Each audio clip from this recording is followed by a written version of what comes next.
ating prickly pear na mga pinagkukuha. At ang gagawin lang natin dito guys, jam lang natin siya para ma-preserve natin siya na mas matagal. At ipapakita ko sa inyo kung paano siya kainin. Kasi hindi nyo siya pwedeng hawakan ng direkta guys, kasi sobrang sakit nito at hindi talaga makakatulog. Sabi nga nila, kahit anong liit ng tinik ay talagang masakit. Gagawin nyo lang guys, gumamit lang kayo ng tong. Huwag nyo hawakan ng direkta. Tapos, i-burn lang natin yung buong paligid niya. Naku po, nalagyan yung ano natin kusina. Alam nyo guys, kapag kayan, pinunasan nyo ng basahan, possible na mahawakan nyo yung basahan at tumusok sa kamay nyo. So, ganyan lang, napakasimple lang guys. Kailangan lang natin i-burn yung kanyang mga tinik-tinik. No? Sa puwitan, madami siyang tinik. So, yun yung importante. Ayan. Tapos, pwede nyo na siyang hawakan. May pinagbigyan ako last year nito, natatawa ko kay kay pobreng Japan eh. Hinawakan niya talaga, tapos kinakain nila, hindi niya man lang ginanito pala. Buti hindi sila nagkatusok-tusok ng anak niya. Masakit kasi talaga to guys kapag tumusok sa kamay niyo. So ayan na guys yung naihaw natin at tatawagin natin sila Ate Aska. First time nilang titikman nito. Tignan yung mga mukha nila. Hindi kayo masaya? Eto guys yung prickly pear natin. Pinalamig na natin siya para malamig-lamig na nilang kakainin. At papakita ko sa inyo kung paano siya kakainin. Hindi nyo pa natikman yan, di ba? Ano to? Prickly pear. Saboten no kodamono. Dragon fruit mitay na. So, sa pagbabalat niya... Sa pagbabalat niya, guys, ganito, nako. Pakita nyo, tingnan nyo naman si Mami. Ganyan. Pabalatan nyo siya. Ayan, ganyan yung itsura niya. Wait lang. So, ayan, guys. Pulang-pula siya. No? Tapos, ang texture niya, medyo slimy. Dudukutin nyo yung ilalim. Ito. Gaganin nyo. So, ayan guys. Ganyan yung pagbabalat sa kanya. Parang ano siya.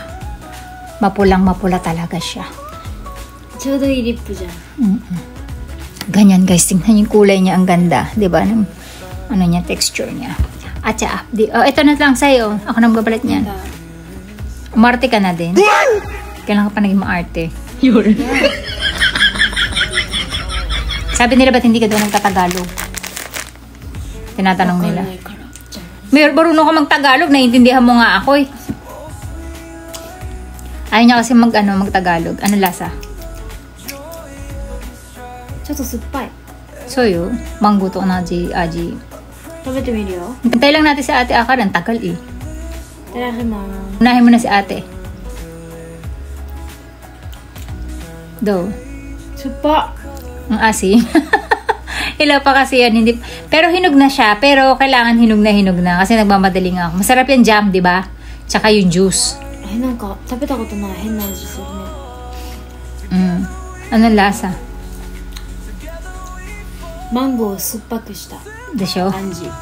Pero yung, wala ka nga palang Medyo suppai. Wala ka palang pang amoy. Ato, tane ga takusan aru ne. So. Didi ako ang dami ng tane. Di ko gusto yung ganitong butsu-butsu eh. Ang tani, madami. Didi ako. Didi. Tabete ii? Oyo. Itadakimasu. Si Akar mahilig sa maasim eh. Diba? Gusto mo nga ng mangga eh. Diba? Parang masarap siya sausaw sa asin. No? Do. Suppaku to oishii. Si Akari mahilig sa maasim. Di mahilig ka rin sa maasim. Marami kasi siyang buto sa gitna, guys. Naiilang si Ate. Alam ko lang kakainin. Puro buto. Ang gilid. Kinakain niya ito yung buong paligid. Tapos may tani lang siya sa gitna. Diba masarap? Lalo na kung gagawin siyang jam. May nagtatanong kasi sa akin, bakit puro ikaw daw ang kasama ko sa vlog? Hindi daw kasama si Ate Akari. Di ba nasaga ko siya? Pag nagbablog tayo. Si Ate Tati daw, hindi natin kasama. Sabi ko, wala naman dito sa Ate Tati. Dami ng bahay. So, ayan guys, pwede nyo siyang hatiin, tapos tanggalin nyo yung buto pag ayaw nyo. Yung iba kinakain kasama yung buto eh. O kano hitoan eh, tani to isyo ni tabiru no. Kore ga ne, kenko ni itte. Hada ga kiri ni naru, shiroko naru. Vitamin C ga tappori. Kao ni tsukete ii ka mo shiranai. Neba-neba dyan. Pati hanyo maka. Ang pula ng mga ngipin nyo. Pakita nyo. Didi. Di naman eh. Tapos malaway, no? Maasim na maasim siya. Ako din, tinatanggal ko na yung buto, guys. Pero yung iba, kinakain yung buto. Lalaki ng buto niya eh. Alam niyo yung parang bayabas na malalaki, guys. May ganun siya. 私マジでブツブツ無理なんだよね。仕事 No, kenko ni ino. 関係ねえよ。 Tomyobyo, no? 仕事行き不書に来て。 Tomyobyo te. Vitamin C mo tapor di siya. Mayaman siya sa vitamin C, guys. Kaya nakakaganda daw siya ng kutis. Pwede nga siyang gawing mud pa. Kaya lang baka maging pink. I-blush on madali pink naro ka mo siya na eh. Blush on. Hoppe ga makakaninaron natin. Ato ano, kieru yo. Ato kore wa ne, kaminoke ga fueru.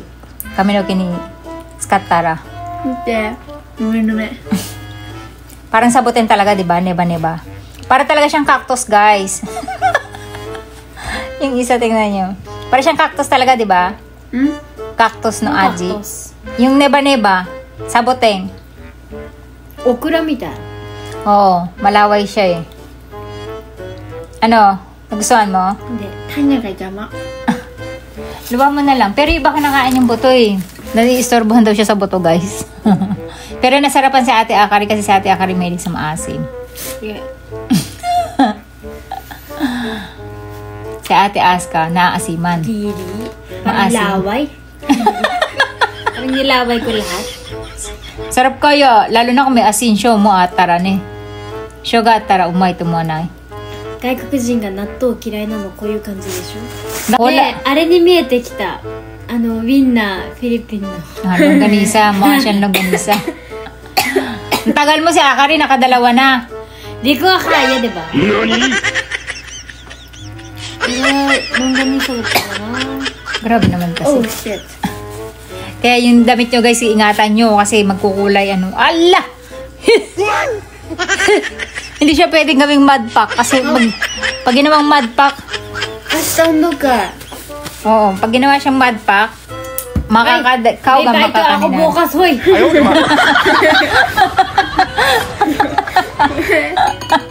Mamumula daw yung kamay ni Ate Aska. Eh, meron daw siyang ano. Madali lang yan matanggal. 明日運動会。 Yung ano これ ngayon? で行くの？ Daijoubu.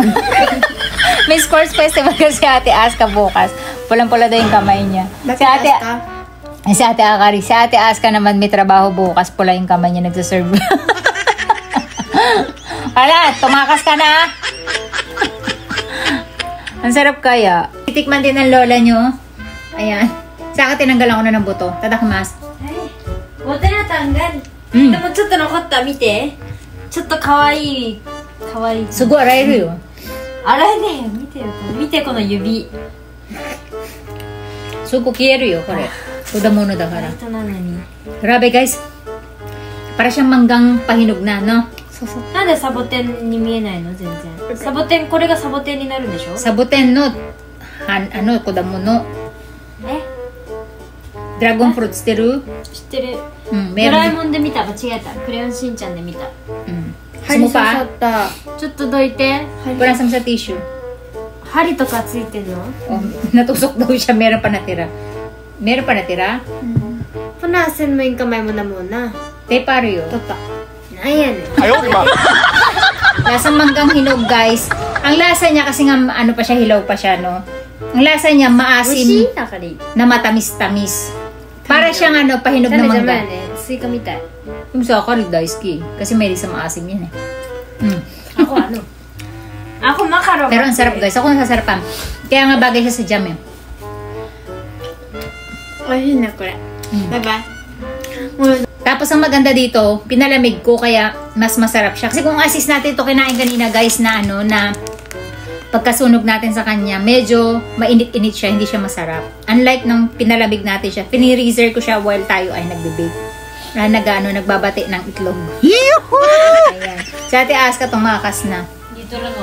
Tinanggal natin yung kanyang pinakabuto. Mm. 爪全然取れないんだけども。 Pero masarap. O ko ba't di sila sasarapan? Pero sa Ate Akari, nasarapan. Di ba, Ate Akari? Gusto ko sana siyang gawing jam. Ang problema naman, may asukal pa din yung jam, di ba? Tatamis siya. Ayan. Dapat pag kumain ito, naka-gloves. Kasi magmamansya talaga yung kamay niyo sa sobrang pula niya. Ang lakas niya magmantsa sa kamay. Pero ang sarap. Promise. Parang nakaka-refresh kasi alam nyo ba guys, pagod ako sa trabaho sa kaka-DIY. Tapos pinalamig natin siya. So nakaka-refresh. Meron siyang konting guys, aroma ng cactus. Pero konti lang. Ito matamis. Yung nasa paligid ng buto niya guys, matamis. Pero sa Ate Aska, mas lamang yung maasim, no? Mas nalalamangan yung asim ni Ate Aska. Maasim siya eh. Yan guys, ganyan yung itsura niya. Diba? Pangit sa camera, akala nyo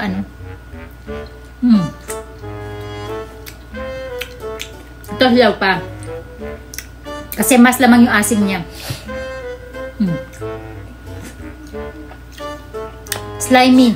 Slimy lang talaga siya guys. Yung tamis niya nasa buto guys eh. Kaya nakaka-istorbo. Kaya ayoko lunukin yung buto. Kaya nilulunok ko yung buto. Saka ang tigas na. Pero nasa buto yung tamis. Ako gusto ko siya. Bet ko siya. Oo, dahil gutom na ako. Yun. Ganyan ang pagbabalat sa kanya guys. Ayan. Kailangan nyo siya balatang maigi. Ayan. Kasi sobrang pula niya. Grabe. Pagka sinulog nyo pala siya, mas madali siyang balatin. Ba yung mga Meksikano, hindi sila uminom ng tubig guys. Sanay silang uminom ng Coke, nakaka-5 litro sila sa isang araw, ang mga Mexican.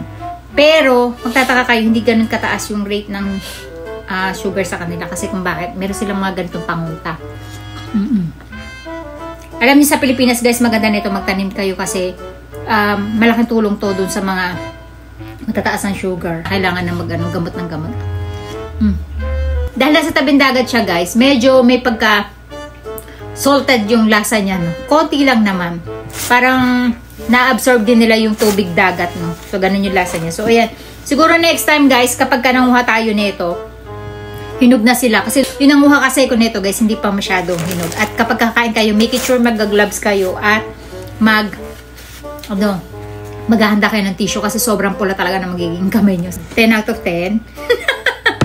6. 6 lang? Oh, hindi mo talaga bet? Hindi niya bet guys. Ako nadidiri ako eh. Saan? Sa? Buto.